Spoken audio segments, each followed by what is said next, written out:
اعوذ باللہ من الشیطان الرجیم بسم اللہ الرحمن الرحیم وقاتلوا اور لڑو فی سبیل اللہ اللہ تعالیٰ کی راہ میں الذین ان لوگوں سے یقاتلونکم جو تم سے لڑتے ہیں ولا تعتدوا اور زیادتی نہ کرو ان اللہ بے شک اللہ تعالیٰ لا يحب المعتدین پسند نہیں کرتا زیادتی کرنے والوں کو۔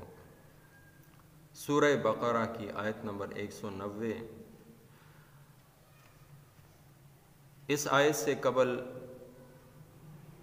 اللہ رب العزت نے مختلف انتظامی امور کے حوالے سے احکامات اور پھر نفس کی اصلاح کے لیے روزے جیسے عظیم عمل کا تذکرہ فرمایا، اور اب اصل مدعا کی طرف آیا گیا ہے کہ جس میں قتال کی اجازت دی گئی ہے۔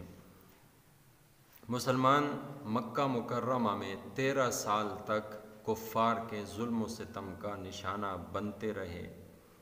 اس میں خود نبی اکرم صلی اللہ علیہ وسلم ان کے کئی مظالم کا نشانہ بنے، اور بڑے بڑے صحابہ جیسے حضرت ابو بکر صدیق رضی اللہ تعالیٰ عنہ، حضرت عثمان رضی اللہ تعالیٰ عنہ، ابو ذر غفاری رضی اللہ تعالیٰ عنہ، یہ بڑے حضرات، ان کو بھی قریش کی طرف سے تکلیفوں کا سامنا کرنا پڑا۔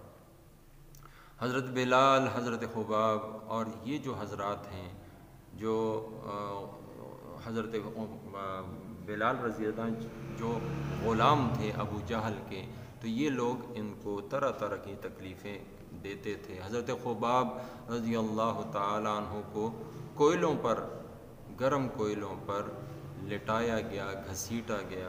حضرت بلال رضی اللہ تعالیٰ عنہ کو گرم ریت پر لٹا کر اور سینے پر بھاری سل رکھ دی جاتی تھی، چٹان رکھ دی جاتی تھی تاکہ ہلنے نہ پائیں۔ حضرت زنیرہ رضی اللہ تعالیٰ عنہ کی آنکھوں میں گرم سلائیاں پھیر دی گئیں۔ حضرت سمیہ رضی اللہ تعالیٰ عنہ کو 2 اونٹوں کے درمیان باندھ کر اونٹوں کو مخالف سمت میں دوڑا دیا گیا، اور اس طرح وہ شہید ہو گئیں۔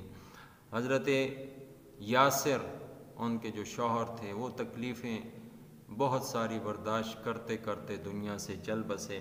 حضرت عمار جو ان کے بیٹے تھے، ان سے نبی علیہ الصلوۃ والسلام جب ان کے پاس سے گزرتے تو صبر کی تلقین کرتے کہ اے اہل یاسر تم صبر کرو۔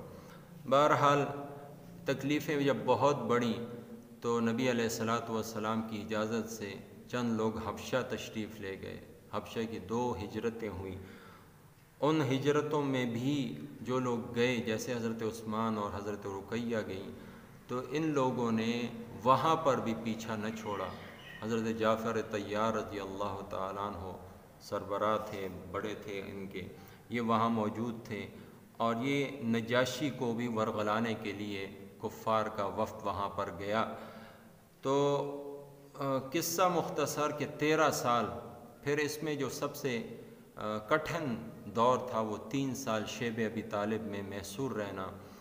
تو اس کے بعد پھر حضرت خدیجہ اور ابو طالب کا انتقال ہو گیا، تو ان کے انتقال کے بعد قریش کے مظالم اور زیادہ بڑھ گئے۔ تو پھر نبی علیہ الصلوۃ والسلام اللہ رب العزت کے حکم سے مدینہ طیبہ کی طرف ہجرت کی طرف آمادہ ہوئے۔ صحابہ بھی 1-1 2-2 4-4 کر کے چھپ کر وہ ہجرت کر کے جاتے رہے۔ پھر جب نبی علیہ السلام کو حکم ہوا تو نبی علیہ السلام ابوبکر صدیق رضی اللہ تعالیٰ کی میت میں یہاں سے نکلتے ہیں، تو اتنا مجبور کیا، اتنا ظلم اور ستم ان کے اوپر کیا گیا کہ انہیں اپنا علاقہ، اپنا وطن تک چھوڑنا پڑا، اپنوں کو چھوڑنا پڑا، اور اپنے جائیداد اور جگہ، مکانات، گھر سب چھوڑنا پڑا اللہ کی رضا کے لیے۔ تو یہ جب مدینہ طیبہ گئے تو یہ ذہن تھا کہ وہاں پر کچھ سکون ہو جائے گا، لیکن اب یہاں پر قریش نے ان کے اوپر جنگ مسلط کر دی۔ چنانچہ 2 ہجری میں مسلمانوں کے خلاف سب سے جو پہلی اور بڑی باقاعدہ جنگ لڑی گئی اس کو غزوہ بدر کہا جاتا ہے۔ مسلمانوں کو اب پہلی مرتبہ اپنے دفاع کے لیے ہتھیار اٹھانے کی اجازت دی گئی۔ وہ اس آیت میں آیا وَقَاتِلُوا فِي سَبِيلِ اللَّهِ کہ تمہیں اب اجازت ہے اللہ کی راہ میں لڑو، اللہ کی راہ میں قتال کرو، اللہ کی رضا کے لیے، اللہ کی خوشنودی کے لیے تم تلوار اٹھا سکتے ہو، اپنا دفاع کر سکتے ہو۔ 13 سال تک تمہیں اجازت نہ تھی، لیکن اب اللہ کی طرف سے تمہیں اجازت دی جا رہی ہے، لیکن اس کی 3 شرائط بیان کی گئی۔ اس میں سب سے پہلی شرط یہ ہے کہ تم نے لڑائی میں پہل نہیں کرنی، بلکہ کفار پہل کریں تو تم نے جواب دینا ہے، یعنی اپنی مدافعت کے لیے آپ جو ہے نا وہ تلوار اٹھائیں گے، لیکن آپ نے پہل نہیں کرنی۔ دوسری بات یہ ہے کہ جو تمہارے ساتھ نہ لڑنا چاہیں تو ان کو تم نے کچھ بھی نہیں کہنا۔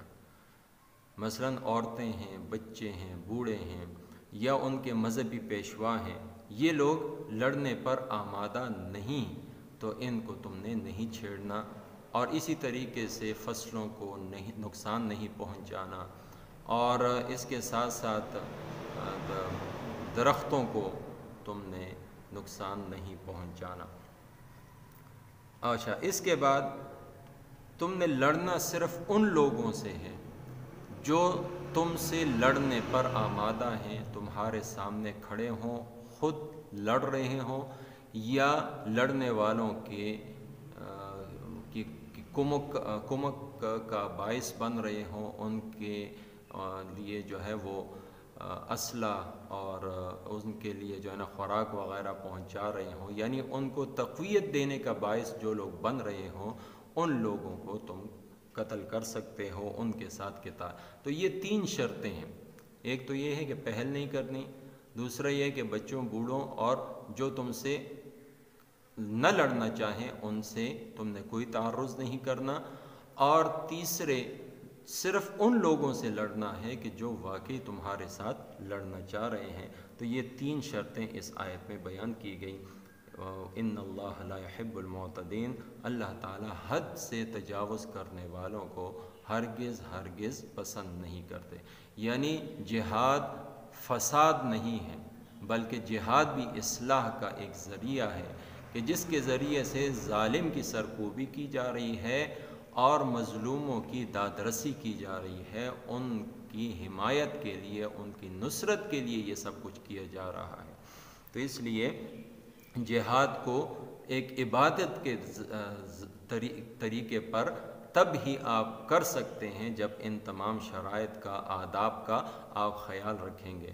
اگر آپ بچوں اور بوڑھوں کو مار رہے ہیں، اس کا مطلب ہے کہ آپ نے شریعت کے اس عمل کو توڑ دیا، اور اسی طریقے سے ایک شخص آپ سے لڑنا ہی نہیں چاہ رہا اور آپ اس کو خواہ جو ہے نا مار دیں تو یہ ناجائز عمل ہے۔ اسی لیے فرمایا کہ لا يحب المعتدین، اللہ تعالیٰ ایسے حد سے تجاوز کرنے والوں کو، حدوں کو پھلانگنے والوں کو، حد کو توڑنے والوں کو پسند نہیں کرتے۔